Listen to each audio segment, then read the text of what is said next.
झारखंड में एक आईएएस अधिकारी के पति और सीए से जुड़े ठिकानों पर आज लगातार दूसरे दिन भी छापेमारी जारी है और पहले दिन अधिकारी से जुड़े कारोबारियों के ठिकानों पर छापेमारी हुई तो करीब 19.5 करोड़ कैश बरामद हुआ। यह छापेमारी ईडी कर रही है और मामला मनरेगा में धांधली से जुड़ा है। कितना कैश मिला है, गिनते गिनते मशीन तक थक गई। ये विजुअल्स आपके सामने है और दूसरे दिन भी ये छापेमारी लगातार जारी है। आईएएस अधिकारी और सीए से जुड़े ठिकानों पर यह छापेमारी चल रही है और मामला जुड़ा हुआ है मनरेगा में धांधली से और 19 करोड़ से ज्यादा का कैश बरामद हुआ है। आईएएस पूजा सिंघल और ईडी के रडार पर वो हैं और रेड हुई उनके और सीए के ठिकानों पर और कितने नोट मिले वो आप देख सकते हैं। इससे पहले कानपुर में इस तरह की तस्वीरें सामने आई थी जब इत्र कारोबारी के घर से इस तरह से नोट मिले थे, लेकिन अब 19 करोड़ से ज्यादा का कैश और ठिकाने कितने 25। 4 राज्यों में छापेमारी चल रही है और छापेमारी ऐसा नहीं है कि समाप्त हो गई। ये छापेमारी लगातार जारी है। ईडी के एनफोर्समेंट डायरेक्टरेट के अधिकारी छापेमारी कर रहे हैं और ये सीनियर आईएएस ऑफिसर हैं और सीए से जुड़े हुए ठिकानों पर ही छापेमारी चल रही है। 4 राज्यों में पहले दिन 19 करोड़ से ज्यादा का कैश बरामद हुआ। मशीनें मंगानी पड़ी और उसके बाद नोटों की गिनती शुरू हुई और गिनते गिनते भी लंबा वक्त लगा। तब पता चला कि पहले दिन तकरीबन 19.5 करोड़ का कैश मिला है।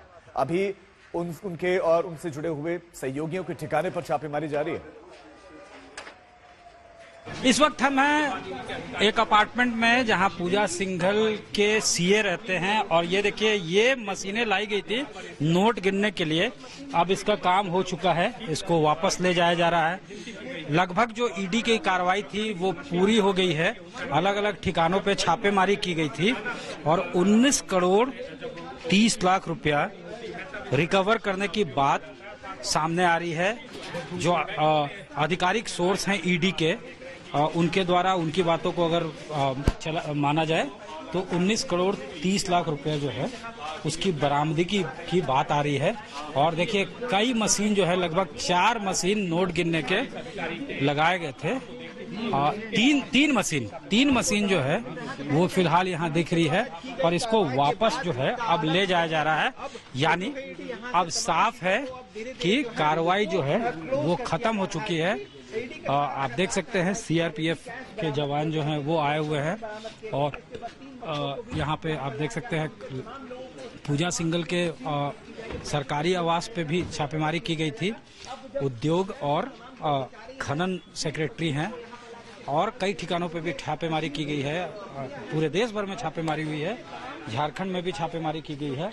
अब यहाँ ये इन गाड़ियों में रखकर ले जाया जाएगा जो तमाम सीज किए गए हैं। तो आप इन तस्वीरों को देखिए, मशीन लगी हुई है, नोट गिने जा रहे हैं और 19.5 करोड़ की रकम मिलना है। आईएएस अधिकारी और उनके सीए के पास से रकम मिली है तो यानी कि कितना भ्रष्टाचार हुआ होगा उसका आप अंदाजा लगा सकते हैं। क्योंकि आईएएस की सैलरी कितनी होती है, तमाम जो अलाउंस मिलते हैं उससे कहीं ज्यादा ही रकम उनके पास से बरामद की गई।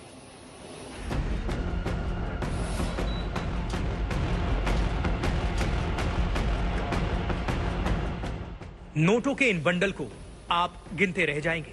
इतने नोट हैं कि बिना मशीन के नोटों की गिनती तो सोचना भी बड़ा सरदर्द है।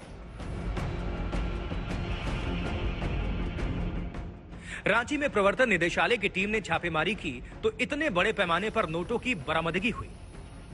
इतने अथाह रुपयों को गिनने के लिए नोट गिनने वाली मशीन मंगानी पड़ी, वो भी एक नहीं 3-3 मशीनें।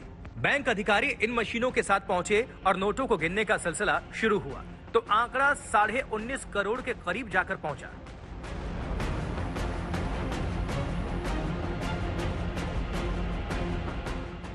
आखिर ये नोटों का ढेर कहां छुपाकर रखा गया था, किसने छुपा रखे थे नोटों के ये बंडल। इन नोटों से जुड़ा एक एक राज बताने वाले हैं, लेकिन उससे पहले देखिए इतने रुपयों को।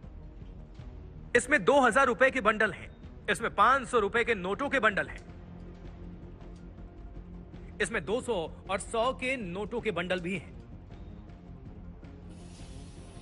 झारखंड में 2009-10 में हुए मनरेगा घोटाले में एनफोर्समेंट डायरेक्टोरेट ने यह छापेमारी शुक्रवार को शुरू की।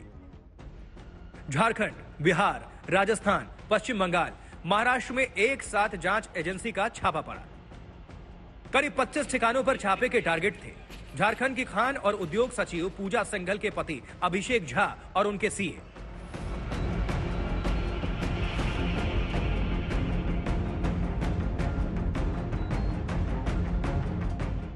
शुक्रवार को पूरे दिन छापेमारी चलती रही। देर रात तक यह सिलसिला चला। सूत्रों के मुताबिक उसी रेड के दौरान ये 19 करोड़ 31 लाख रुपए बरामद किए गए। बताया जा रहा है कि आईएएस पूजा सिंघल के आवास पर भी कई अहम सबूत और दस्तावेज मिले हैं, जिनकी जांच पड़ताल शुरू हो चुकी है। पूजा सिंघल के जो हस्बैंड हैं उनके भी ठिकानों पे छापेमारी हो रही है। अभिषेक झा जो हैं वो पल्स हॉस्पिटल है इनका। बताया जा रहा है कि मनरेगा में 18 करोड़ की वित्तीय गड़बड़ी मामले में 16 एफआईआर रजिस्टर किए गए थे। तत्कालीन सीएम अर्जुन मुंडा ने जांच के आदेश दिए थे। विजिलेंस को जिम्मेदारी सौंपी गई थी। उसी मामले में जांच आगे बढ़ी तो बात यहां तक पहुंच गई। झारखंड में रांची, धनबाद समेत कई ठिकानों पर हुई छापेमारी को लेकर सियासत भी तेज हो चुकी है। मुख्यमंत्री हेमंत सोरेन को इसमें सियासी साजिश नजर आ रही है। देखिए, ये सब गिदड़ भपकी है। ये हम लोग अपवाद नहीं है। आज के दिन में जो राजनीतिक परिभाषा भारतीय जनता पार्टी करने का प्रयास कर रही है, कहा होता है ना, ये बचपन में बच्चे जब खेल खेल में कोई हार जाता है तो विकेट बॉल लेके भाग जाता है टाइप से, उसी टाइप से जब राजनीतिक बैटल ग्राउंड में ये नहीं सकते हैं तो अपने मिशनरीज का जिस तरीके से इनके लिए सदुपयोग शब्द बेहतर होगा। वैसे ईडी की ये छापेमारी लगातार दूसरे दिन जारी है। अब इंतजार है कि मनरेगा से जुड़ी धांधली में जांच का दायरा कहां तक पहुंचता है। दिल्ली से मुनीश पांडे के साथ सत्यजीत कुमार, रांची आज तक।